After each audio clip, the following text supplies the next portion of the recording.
வணக்கம், welcome to the show. இது cinema 2.0 99/66. என்னப்பா சொல்ற, நம்பர் சொல்ற, வழக்கேன் மாதிரி இருக்கே இது. எஸ், இதுவும் ஒரு புது கதையுள்ள படம் பேரு தான். அந்த படத்தை பற்றி தான் இன்னைக்கு நம்ம பார்க்க போகிறோம். வாங்க ஷோக்குள்ளே போகிறோம்.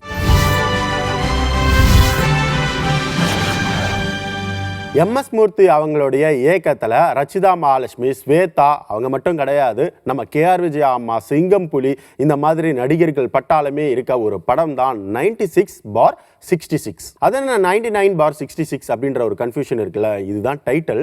இந்த 99/66 அப்படின்றதுக்கான அர்த்தம் பார்த்தீங்கன்னா, சென்னையில் ஒரு அப்பார்ட்மெண்ட் இருக்கு. அந்த அப்பார்ட்மெண்ட்ல 99 வீடுகள் இருக்கு. அந்த 99 வீடுகளும் தலைக்கீழ மாறும்போது என்னென்ன பிரச்சனைகள்லாம் ஃபேஸ் ஆகும் அப்படின்றது தான் இந்த கதையுடைய கருவே. அதாவது இந்த 99 அபார்ட்மெண்ட்ஸ்ல நடக்கக்கூடிய பிரச்சனைகள் தான், வேற ஒன்றும் கிடையாது.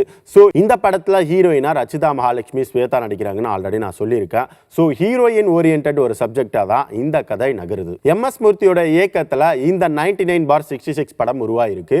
இந்த படத்துடைய ஆடியோ மற்றும் ட்ரெய்லர் லான்ச் ரொம்ப பிரம்மாண்டமா நடந்திருக்கு. அதை தான் பார்க்க போறோம். வாங்க பார்க்கலாம்.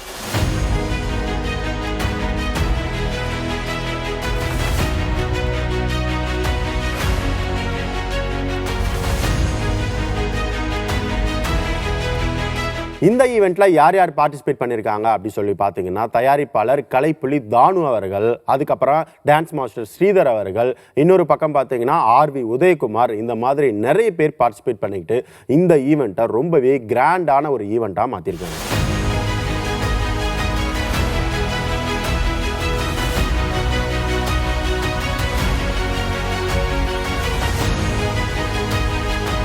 இந்த படத்துல ஹீரோயினா வர நம்ம ரச்சிதா மகாலட்சுமி நிறைய விஷயங்களை ஷேர் பண்ணியிருக்காங்க. வாங்க பார்க்கலாம். இந்த படம் ஆரம்பிச்சதே நாங்க எப்படி இருந்ததுன்னா, சரி ஓகே ஏதோ ஒரு சின்ன பட்ஜெட்ல ஒரு படம் எடுத்துட்டு இருக்காங்க அப்படிங்கிற மாதிரி தான் இருந்தது. ஆனா சத்தியமா இந்த ஆடியோ லான்ச்சுக்கு வந்ததுக்கு அப்புறம் தான் எனக்கே தெரியுது இது சின்ன படம் கிடையாது, இது பெரிய படம்னு. தெரிஞ்சிருந்தா முன்னாடியே சார் கிட்ட கொஞ்சம் ரெமுனரேஷன் அதிகமாக கூட கேட்டிருக்கலாம்.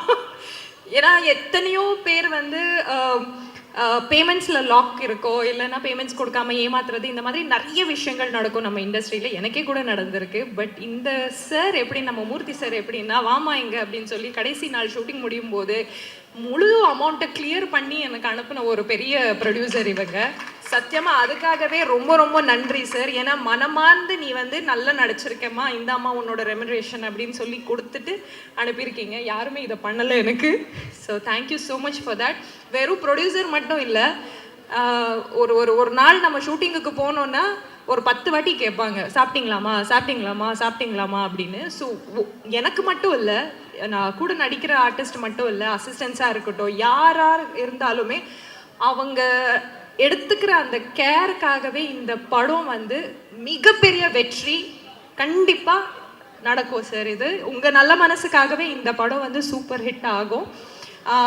விஎஃப்எக்ஸாக இருக்கட்டும், அதுக்கப்புறம் சிஜியாக இருக்கட்டும், அண்ட் மெயின் இந்த படத்தில் புத்தரை பற்றி அவங்க சொல்லியிருக்கிற அந்த மைன்யூட்டான ஒரு விஷயம் கண்டிப்பாக எல்லாருக்கும் ரொம்ப பிடிக்கும்னு நான் நம்புகிறேன். இதுதான் அந்த இந்த 99/66 அப்படிங்கிற படத்தோட வெற்றிக்கு அது ஒரு பெரிய பாகமாக இருக்கும். ஸோ இதில் நான் பேயாக நடிச்சிட்ருக்கேன் அப்படின்னு சொல்கிறாங்க. இல்லை நார்மலான பொண்ணு தான், அப்பப்போ கொஞ்சம் பேய் வரும், கோவம் வர்ற மாதிரி தான் அப்பப்போ பேய் வரும். ஸோ அது ரொம்ப நேச்சுரலாக இருக்கும், யாருக்குமே அது நடிக்கிற மாதிரி தெரியாது. எப்படி நான் கோவப்பட்டா இருப்பேனோ அந்த மாதிரி தான் இருக்கும் இதில். ஸோ அதை நல்லா சூப்பராக என்கரேஜ் பண்ணியிருக்காங்க நம்ம கேமராமேன் சார். அடிக்கடி நானும் என் கேமராமேன் சார் தான் சண்டை போட்டுட்ருப்போம். எப்போவுமே எங்களுக்குள்ள ஏதாவது ஒரு சண்டை வந்துடும். இதர் காஸ்டியூம்காக சண்டை வந்துடும், இல்லைன்னா அவங்க ரெடின்னு சொல்லி கூப்பிட வச்சு நிற்க வச்சிருவாங்க. ஸோ அந்த மாதிரி ஒரு சண்டை, ஒரு டாம் அண்ட் ஜெர்ரி மாதிரி தான் நாங்கள் போயிட்டு இருந்தோம். But sir, you have done a beautiful job sir. Songs எல்லாம் பார்க்கும்போது எனக்கு ஆசையாக இருக்குது அந்த சாங்ஸில் நாங்கள் இல்லையே அப்படின்னு. எஸ்பெஷலி அந்த கருப்பு சாங் பார்க்கும்போதெல்லாம் ரொம்ப புல்லரிக்குது, ரொம்ப சந்தோஷமாக இருக்குது. இவ்வளோ பிரம்மாண்டமாக இந்த படம் இவ்வளோ அழகாக வரும் அப்படின்னு நான் எதிர்பார்க்கல. இந்த படம் தியேட்டரில் போய் பாருங்கள், தியேட்டரில் விசில் அடிங்க, உங்கள் ஆதங்கத்தை, உங்கள் ஹாப்பினஸ்ஸை எல்லாமே தியேட்டரில் காட்டுங்க. Thank you so much. Love you all. Kalaipuli தானு அவர்கள் பார்த்தீங்கன்னா, அவர் பேசுனா எப்பவுமே கருத்தாக தான்ப்பா பேசுவார் அப்படின்ற மாதிரி இருக்கும். ஸோ இவர் இந்த 99/66 படத்தை எந்த அளவுக்கு பாராட்டியிருக்காரு அப்படின்றத பார்க்கலாம். முதலில் நான் படம் ஆரம்பிக்கும் பொழுது யார் என்ற திகில் படத்தை தான் ஆரம்பித்தேன். தம்பி மூர்த்தியும் 9966 அப்படிப்பட்ட ஒரு படத்தை தான் எடுத்திருக்கிறார். அதோடு மட்டும் இல்லாமல் ஒரு படம் எடுத்து திரையிடுவதற்கு முன்பேயே அடுத்த படத்திற்கும் அடித்தளம் அமைத்து அதை படைப்பிடித்து நடத்தியிருக்கிறார் என்றால் உண்மையிலேயே இந்த படம் அங்கிங்கனாதபடி எங்கும் வெற்றியை ஈட்டி தரும். இந்த படத்தினுடைய பாடல்கள் முன்னோட்டலும் சினிமாவுக்கு ஒரு புதிய அடித்தளத்தை உருவாக்கி தரும். அஷ்டவதானியாக அவர் அவதரித்திருக்கிறார். அப்படிப்பட்ட தம்பி மூர்த்தி எல்லா நிலையிலும் ஏற்றம் பெற்று வாழ்வாங்கு வாழ வேண்டும், வையகம் தழைக்க வாழ வேண்டும். கொரியோகிராஃபர் ஸ்ரீதர் அவர்கள் பார்த்தீங்கன்னா டான்ஸ் ஆடுறது மட்டும் இல்லை, ரொம்ப நல்லாவும் பேசவும் செய்வார். அந்த வகையில் அவரும் ரொம்ப இன்ட்ரெஸ்டிங்காக பேசியிருக்காரு. வாங்க பார்க்கலாம். விநாயகர் சாங் கொடுக்கும்போதே மூர்த்தி சார் சொன்னார், மாஸ்டர் இந்த பாட்டு வந்து பெரிய பாட்டு, நீங்கள் இதை பண்ணணும், இது பண்ணி பாருங்களேன் அப்படின்னு சொன்னார். இங்கே மேடையில் உள்ள எல்லா லெஜெண்டும், இப்போ உதய் சார் இருக்கட்டும், உதயகுமார் சார் இருக்கட்டும், நம்ம பேரரசு சார் இருக்கும், அந்த பாட்டை சொல்லும்போது அவர் சொன்ன விஷயத்த அவர் ப்ரூவ் பண்ணிட்டாரு. உதயகுமார் சார்லாம் அவர்லாம் வந்து அவர் பண்ண படம் எப்படி ஒரு லெஜெண்டரி படம்லாம் ரஜினி சார்க்கெலாம் பண்ணிவிட்டு அவங்க ஒரு 2 வார்த்தை இந்த பாட்டை இதை பற்றி சொல்லும் போது எனக்கு ரொம்ப சந்தோஷமாக இருக்குது சார். ரொம்ப தேங்க்யூ சார். பேரரசு சார் ரொம்ப தேங்க்ஸ். தளபதி வச்சு உங்கள் பாட்டில் அந்த நேரத்தில் உலுக்கிட்டீங்க சார். அதாவது சினிமா இண்டஸ்ட்ரி அந்த படத்துலலாம் அப்படி இருந்தது. உங்களெலாம் ஒர்க் பண்ணணும்னு ரொம்ப ஆசையாக இருக்கும் சார். So thank you sir. இவங்களாம் அந்த சாமி பாட்டை பார்த்து இப்படி பாராட்டும் போது எனக்கு ரொம்ப தேங்க்ஸ் சொல்லணும். என்னோட டான்சர்ஸ் டீமுக்கு நான் நன்றி சொல்லியிருக்கேன். பின்னாடி அந்த குட்டி பசங்களாம் அந்த விநாயகர் பாட்டுக்கு ஆடிருக்காங்க. அதனால தான் அந்த குட்டி பசங்க கத்திக்கிட்டே இருக்குங்க. அவங்களுக்கு எல்லாருக்குமே தேங்க்யூடா, தேங்க்யூ செல்லம். ஏஆர்எஸ் ஸ்டுடியோவில் மூர்த்தி சார் அவர் சொல்லணும்னா அந்த கருப்பு சாமி சாங்கில் சார் அவருக்கு ப்ரொடக்ஷனில் அவ்வளோ டைரக்ஷனாக இருக்கட்டும், ப்ரொடக்ஷன், கிரியேட்டிவ் டைரக்டர் எல்லாம் ஹெல்ப் பண்ணுவாங்க. ஆனால் அந்த ஃபுல் மேக்கப் போட்டு அந்த ஹார்ட் ஒர்க் பண்ணி அந்த டைமிங்கில் சிங்க் பண்ணி அந்த சாங்கை நான் பண்ணும்போது அவரோட ஒர்க்குக்கு அதுக்கு ஒரு பெரிய கைத்தட்டல் கொடுக்கணும் சார். அவ்வளோ ஸ்ட்ரெஸ்ஸை உள்ளே வச்சுக்கிட்டு அந்த அந்த சினிமாவை அப்படி நேசிச்சாதான் அந்த அந்த அந்த கால்வலியோடு அந்த பவர்ஃபுல்லாக பண்ணார் சார். Excellent sir, excellent. அதோட இன்னொரு முக்கியமாக சொல்லணும், எப்போ பார்த்தாலும் கிஃப்ட் கொடுத்துக்கிட்டே இருப்பார். இப்போ பாருங்கள் எங்களுக்கு ஒரு கொடுத்துருக்காரு. நான் ரொம்ப முருகர் பக்தி, எனக்கு முருகரோட அந்த டாலர் போட்டு கொடுத்துருக்காரு. அதுக்கு ஒரு பெரிய நன்றி sir. Thank you, thank you so much sir. எங்கள் கிட்ஸுக்கும் பார்த்தாலே எனக்கு ஒரு கிஃப்ட் கொடுப்பாரு. இங்கேயும் டெக்னீஷியன்ஸ் எல்லாருமே முன்னேறணுன்றத ஒரு விஷயத்த வச்சுருக்காரு. Thank you sir. ட்ரைலர் பார்த்தேன், ரக்ஷிதா அந்த டீம், அந்த காமெடி, எங்கள் ஷாம் எல்லாருமே பயங்கர வெயிட்டிங்கில் இருக்கும். ஸோ இந்த தேட்டரில் போய் நாங்கள்லாம் பார்த்து நாங்கள் இந்த கிட்ஸு எங்கள் டான்சர்ஸ் டீமோட போய்ட்டு என்ஜாய் பண்ண போகிறோம். Thank you so much. எம்எஸ் மூர்த்திக்கு ஆர்வி உதயகுமார் அவர்கள் ரொம்பவே நெருக்கும் அப்படின்றதுனால இந்த ஈவெண்ட்டுக்கு அவருக்காக தான் வந்திருக்காரு. இருந்தாலும் கூட இந்த படக்குழுவினரை அவரை பாராட்டினது குறிப்பிடத்தக்கது. ஒரு 9966 அப்படின்னு ஒரு டைட்டில் வச்சு அதுக்கு ஒரு கதை, அந்த கதையை எப்படி பிடிச்சாருன்ற ஒரு விஷயத்தையும் அழகாக சொல்லி, ஒரு பில்டிங் கட்டுற ஒரு கம்பெனியை வச்சுட்டு ஒரு பில்டர் ஒரு சினிமாவை எடுக்கிறத பில்டிங்க்கு யூஸ் பண்ணுறாரா இல்லை பில்டிங் கட்டுறத சினிமாவுக்கு யூஸ் பண்ணுறாரான்னு தெரியாத அளவுக்கு ஒரு வித்தியாசமான வேலையை பார்த்துட்டு இருக்கிறாரு. இவர் தொழில் அதிபரா சினிமா தொழில் அதிபரான்னு பாருங்கள். ஒரு வீடு கட்டுறாராம், ஆடு ஃபில்ம் பண்ணணுன்னு ஆசை வருது. அப்புறம் ஏடு ஃபில்முக்கு கதை கேட்க போய் ஒரு ஷார்ட் ஃபில்ம் பண்ணலாமான்னு ஆசை வருது. அப்புறம் ஒரு படமாகவே பண்ணலான்னு ஆசை வருது. இந்த படம் இந்த அப்பார்ட்மெண்ட்டை பற்றி எடுக்கலாம் அப்படின்னு ஒரு ஆசை வருது. ஸோ அது இப்படி ஒரு ப்ரொமோஷன் ஆகிக்கும். படத்தின் மூலமாக இவர் கட்டுகிற அனைத்து அப்பார்ட்மெண்ட்டுகளுக்கும் மிகப்பெரிய மார்க்கெட் வரப்போகுது. அப்புறம் ரெண்டாவது பார்த்திங்கன்னா, இவர் எடுக்கிற படத்தின் மூலமாக பில்டிங்க்கு அந்த கட்டுற பில்டிங் மூலமாக அவர் இப்போ கமிட்மெண்ட் பண்ணார். பேரரசு என்னையெல்லாம் திரும்பி டைரக்டராக போகிறார். நீங்களே டைரக்ட் பண்ணுறதாக 3வது விழாவில் உங்கள் படத்துக்கு பூஜை போட்டிங்களே இந்த மேடையில், அதுக்கு என்னுடைய மனமார்ந்த வாழ்த்துக்கள். பாடல் காட்சிகள் எல்லாம் பிரமாதமாக இருக்குது, அருமையாக இருக்குது. ரொம்ப நேர்த்தியாக பாடலும் சரி, பாடல் நீங்கள் எழுதின பாடல்கள் வரிகளும் சரி, இசையும் சரி, படமாக்கப்பட்ட விதமும் சரி, மிக அற்புதமாக இருக்கிறது. இந்த பாடல்கள், இந்த காட்சி அமைப்புகள், எப்படியோ ஒன்று ரக்ஷிதா வந்து ஒரு அழகான பொண்ணை பேய் பிடிக்கிற மாதிரி நீங்கள் பண்ணியிருக்கீங்கன்னு தெரியுது. நடிப்பில் ராட்சசி மிக அழகாக உங்கள் கதாபாத்திரத்தை வலுப்படுத்தி இருப்பார்கள் என்றே தோன்றுகிறது. இப்போ டான்ஸ் மாஸ்டரை பற்றி சொல்ல வேண்டியதில்லை. ஸ்ரீதர் வந்து அவன் இறங்கினாவே டான்ஸு தான், அவன் நின்னாவே டான்ஸு தான், நடந்தாலே டான்ஸு தான். அவ்வளோ ஒரு டெடிக்கேட்டட் டான்ஸ் மாஸ்டர். ஒரு பில்டர் எப்படி டைரக்ட் பண்ணியிருக்காருன்னு முழு படத்தையும் நான் பார்க்கணுன்னா ஆர்வத்தை தூண்டுது. ஆக அந்த ஆர்வத்தை தூண்டும் அளவுக்கு ஒரு பிரம்மாண்டமான படைப்பை நீங்கள் ஒரு ஒரு நாங்கள் ஏதோ ஒரு சின்ன படமாக எடுத்திருக்கோன்னு சொன்னாலும் கூட இதில் ஏதோ ஒரு நல்ல விஷயத்தை நீங்கள் சொல்ல வந்திருக்கீங்கன்றது மட்டும் தெரியுது. நிச்சயமாக உங்களுக்கு இந்த திரைப்படம் மிகப்பெரிய வெற்றியை தரும் என்ற நம்பிக்கை எனக்கு இருக்குது. அந்த அமானுஷ்ய சக்தி என்கிட்ட சொல்லுது. ஸோ உங்கள் திரைப்படம் எல்லா ஆட்களையும் சென்று சேரும் என்ற நம்பிக்கை எனக்கு இருக்கிறது. இந்த படம் மிகப்பெரிய வெற்றி படமாக வர வேண்டும். இதில் நடித்த அனைத்து கலைஞர்களுக்கும் நிச்சயமாக நம்ம அசிஸ்டன்ட் டைரக்டருக்கு எல்லாத்துக்கும் என்னுடைய மனமார்ந்த, ஏன்னா நான் டைரக்டர் சங்கத்திலேருந்து வேறு வர்றேன், அவங்கள சொல்லன்னு என்னை திட்டுவாங்க. ஸோ இயக்குனர் சங்கத்தின் சார்பாக நீங்கள் இயக்குனர் சங்கத்தின் உறுப்பினர் என்ற முறையில் உங்களையும் நான் வாழ்த்துகிறேன். இந்த மாதிரி பல டெக்னீஷியன்ஸ் நிறைய விஷயங்களை ஷேர் பண்ணியிருக்காங்க. ஒவ்வொன்றா தொடர்ந்து பார்க்கலாம். இத்தனை பணிகளை தன்மேல் ஏற்றுக்கொண்டு அதை செவனே திறம்பட செய்வதுங்கிறது ரொம்ப பெரிய விஷயம். அதை மூர்த்தி சார் கரெக்டாகவே பண்ணியிருக்காங்க.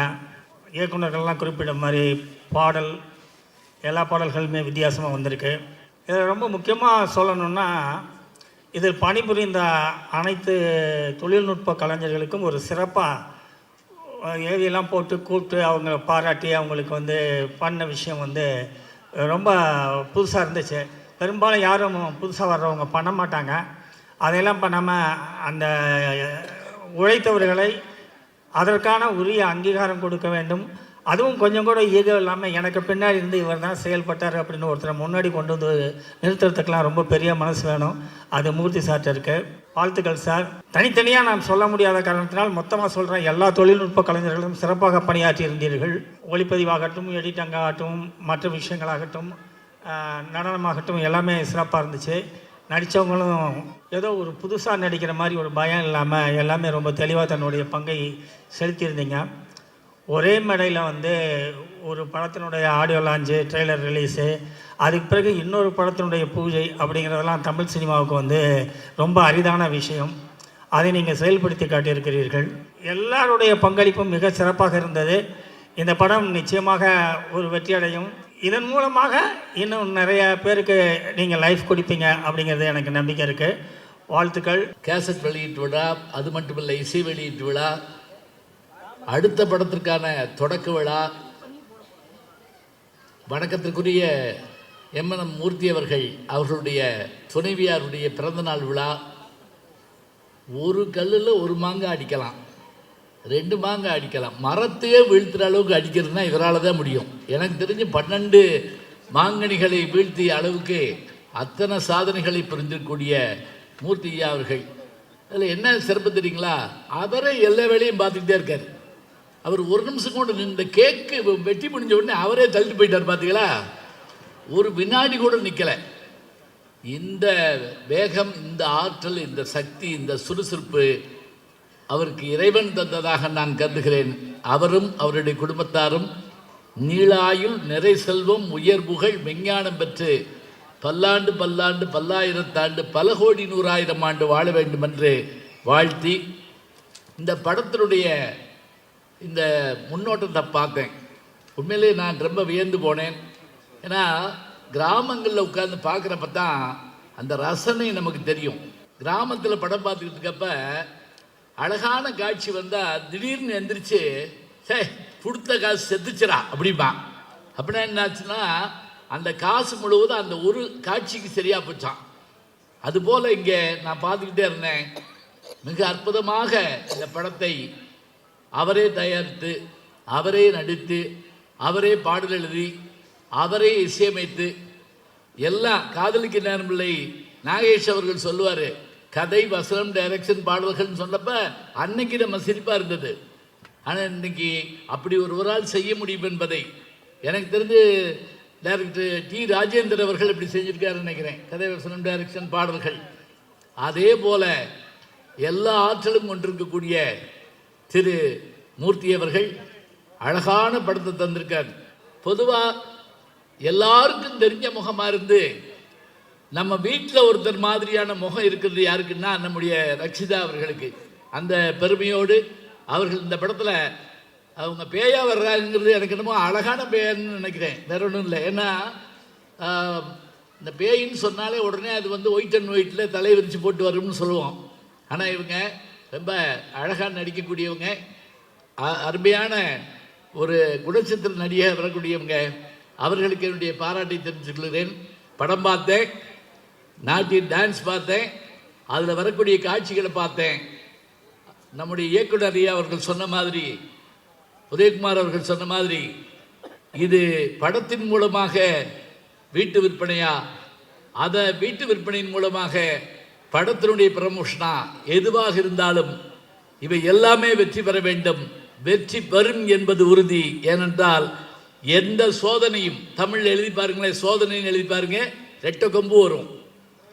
அந்த ரெட்டை கொம்பு ஒடிங்க, சோதனை சாதனையாக மாறிவிடும். அப்படி எல்லா சோதனைகளையும் வென்று சாதித்து காட்டக்கூடிய வல்லமை உள்ள மூர்த்தி அவர்கள் எல்லா வெற்றியும் பெறுவார். அடுத்த படத்தையும் நமக்கு தருவார். தொடர்ந்து ஐயா ஆர் உதயகுமார் அவர்களுடைய படமும் அதே போல பேரரசு அவர்களுடைய படமும் வர இருக்கிறது என்பதையும் நாம் பார்ப்போம். எல்லாவற்றையும் எதிர்பார்ப்போம். அத்தனை பேருக்கும் நன்றி. இந்த படம் வெற்றி விழாவில் சந்திப்போம் என்று அவர் சொன்னதை போல அந்த வெற்றி விழாவில் நானும் வந்து பேசுவேன் என்று மகிழ்ச்சியோடு சொல்லி விடைபெறுகிறேன். நன்றி, வணக்கம். கூடிய சீக்கிரம் ரிலீஸ்க்கு காத்துட்டு இருக்க இந்த 99/66 இந்த படத்துடைய கண்டென்ட்டை ஆல்ரெடி நான் சொல்லியிருக்கேன். ஒரு அப்பார்ட்மெண்ட் பேஸ் பண்ண ஸ்டோரி.